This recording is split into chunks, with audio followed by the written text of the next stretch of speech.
আসসালামু আলাইকুম। আশা করি আপনারা সবাই ভালো আছেন। আমি আজকে একটা স্টক নিয়ে একটু বিস্তারিত ব্যাখ্যা দেব। অবশ্যই ফান্ডামেন্টাল স্টক। এই স্টকটাতে যদি আপনারা এন্ট্রি নেন, আপনাদের একটা টাকাও নষ্ট হবে না। আপনারা যদি এই স্টকটা এন্ট্রি নিলে আপনার কোনো টাকা, মূল টাকাটা নষ্ট হবে না এই কঠিন পরিস্থিতিতে, পুঁজিবাজারের এই কঠিন পরিস্থিতিতে, এবং আপনি এখান থেকে ভালো একটা প্রফিট করার সম্ভাবনা আছে। তার আগে আমি একটা বিষয় বলি। আপনারা আমি তো আপনাদের জন্য ভিডিও তৈরি করি। আপনারা কি কখনো দেখছেন যে আমি কোনো আপনাদের বিরুদ্ধে গিয়ে কোনো কথা বলার চেষ্টা করি না। আপনারা সমালোচনা করতেই পারেন, কমেন্ট করেন, সমালোচনা করেন, আপত্তি নেই। কিন্তু আসলে এলোমেলো কমেন্ট অনেকেই করার চেষ্টা করে। এটা উচিত না। আমি অনেক কিছু থেকে আমি সাবধানতা অবলম্বন করি। আপনারা হয়তো এখানে যারা আমার ভিডিও শুনেন, অন্য কোনো অনেক অ্যানালাইসিস আছে, অনেকের সাথে যোগাযোগ থাকতে পারে, হতে পারে। এমনও হইতে পারে, হয়তো এমনও যে আপনাদেরকে দিয়ে শেয়ার কেনায় তারপর অনেকেই সেই শেয়ার থেকে বের হয়ে যাচ্ছে।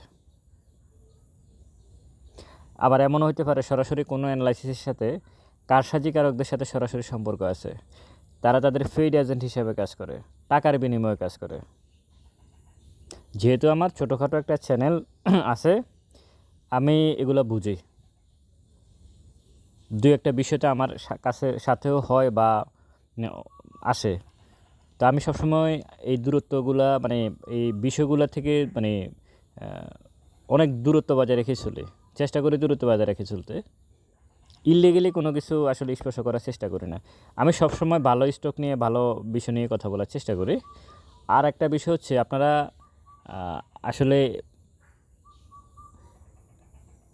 এক একজনের চিন্তা ভাবনা এক এক রকম, কিছু বলার নাই। এটা উচিত না। আপনি সমালোচনা করতে পারেন, কমেন্ট করেন।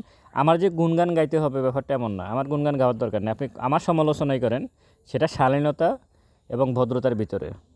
এটা অনুরোধ থাকবে। আর আমার ভিডিওগুলো অবশ্যই শেয়ার করবেন। আর সবসময় সব অ্যানালিস্ট থেকে সাজেশন নেবেন না। দেখা গেছে সে দুইটা কাজ করতে পারে। হয় সে বড় মার্কেট মেকারের এজেন্ট হিসেবে কাজ করতে পারে, আপনাকে দিয়ে শেয়ারগুলো লোড করে দিচ্ছে, দিয়ে সে বের হয়ে যাচ্ছে। অথবা তার পার্সোনাল শেয়ার থাকতে পারে ওইখানে, সে আপনাকে দিয়ে বিগ ভলিউমে শেয়ারটা কিনিয়ে তারপর সে ওইখান থেকে বের হয়ে যাচ্ছে। এরকম এই 2 নম্বরই জিনিস অনেকে করতে পারে। সুতরাং একটু সাবধানতা অবলম্বন করবেন। এটা কেন বলছি আমি, বলার কারণ আছে। তো সুতরাং আপনারা এই বিষয়টা নজর দেবেন। আমি যে স্টকটা নিয়ে কথা বলবো সেটা হচ্ছে মেঘনা পেট্রোলিয়াম। এই স্টকটা ফুয়েল অ্যান্ড পাওয়ার সেক্টরের। আপনারা যদি এই স্টকে এন্ট্রি নেন, আপনার মূল টাকাটা কোনোভাবেই নষ্ট হওয়ার সুযোগ নাই। এই ক্যাটাগরির স্টক 108 কোটি টাকা মার্কেট ক্যাপ হচ্ছে 2185, 400 কোটি। লং টার্ম লোন হচ্ছে 11 কোটি, শর্ট টার্ম লোন 6 কোটি। আর রিজার্ভ আছে 2413 কোটি টাকা। 2413 কোটি টাকা তার রিজার্ভ আছে। 2007 সালে লিস্টিং। এই স্টকটার ফি হচ্ছে 3.98। কোনো কোম্পানির কিছু না বুঝলে অন্তত এই বিষয়টা দেখলে হবে। একটা স্টকের ফি কত, এটা খুবই ইম্পর্টেন্ট। ফিটা অনেক কিছু ক্যালকুলেশন করা হয়।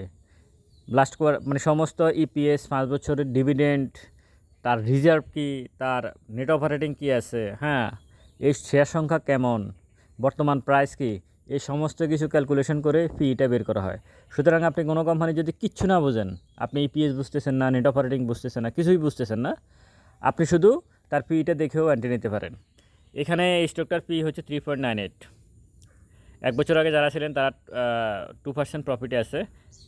তার শেয়ার সংখ্যা হচ্ছে 10 কোটি 82 লাখ।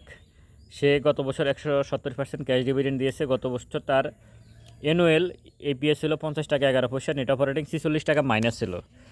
আর এবার চিন্তা করে দেখেন, গত বছর সে নেট অপারেটিং 46 টাকা মাইনাস, আর ইপিএস হচ্ছে 50 টাকা 11 পয়সা। আর এবার কোয়ার্টার 1-এ 12 টাকা 73, কোয়ার্টার 2-তে 15 টাকা 9 পয়সা, কোয়ার্টার 3-তে 10 টাকা 24 পয়সা। কত হলো?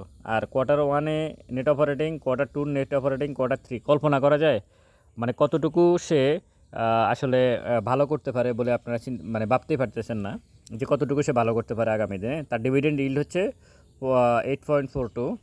পাবলিকের কাছে তার শেয়ার আছে 7 কোটি 86 লাখ। পাবলিকের কাছে শেয়ার আছে তার 85 লাখ, আর পরনারদের কাছে আছে 1 লাখ, ইন্ডাস্ট্রিগুলোর কাছে আছে 3,61,00,000, গভর্নমেন্টের কাছে আছে 6,35,00,000। আর এখানে এখানে পুরোটা এটা গভর্নমেন্ট শেয়ার, মেঘনা পেট্রোলিয়াম।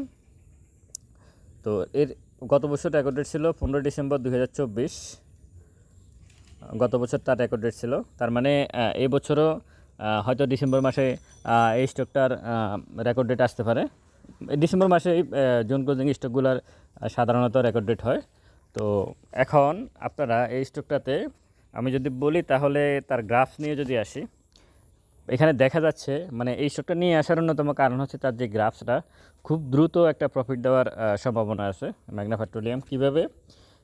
এখানে আপনারা দেখতেছেন যে ছোট ছোট কিন্তু সে কিন্তু সবুজ ক্যান্ডেল করতেছে। যতটুকু পড়ার তার শেয়ারের প্রাইস এখন 202 টাকা, সে যতটুকু পড়ার ততটুকু সে পড়ছে। তার আগে আরেকটা বিষয় আমি দেখা দিচ্ছি আপনাদেরকে, সেটা হচ্ছে 52 উইকের মধ্যে গত বছর তার 52 উইকের মধ্যে এবছরে 139 টাকা থেকে 239 টাকা, 139 টাকা থেকে 239 টাকা। বুঝতে পারতেছেন কতটুকু গ্যাপ ছিল। আর এখন এই মুহূর্তে শেয়ারটার প্রাইস আর নামতেছে না 202 টাকা থেকে। গত বছর নামছিল 139 টাকা, আর এবার 202 টাকা। এখান থেকে এই যে 239 টাকা কতবার বাড়ছে, এবার হয়তো সেটা 250 টাকা বা 300 টাকার কাছাকাছিও চলে যাওয়ার সম্ভাবনা আছে। কারণ ডিভিডেন্ড এবার সে গতবারের তুলনায় যে ভালো দিবে এতে কোনো সন্দেহ নাই। আমি তো সেটাই বলতেছি আপনাদেরকে যে এই ধরনের স্টকে এন্ট্রি নিলে আপনার এই মুহূর্তে তো সবচেয়ে বড় বিষয় হচ্ছে কি, এই মুহূর্তে আপনার মূল টাকাটা সেফ জোনে রাখাটাই হচ্ছে ইম্পর্টেন্ট বিষয়। এই মুহূর্তে মূল টাকাটাই সেফ জোনে রাখা, মানে টাকা যাতে না হারায়, অন্তত এক জায়গায় থাকুক।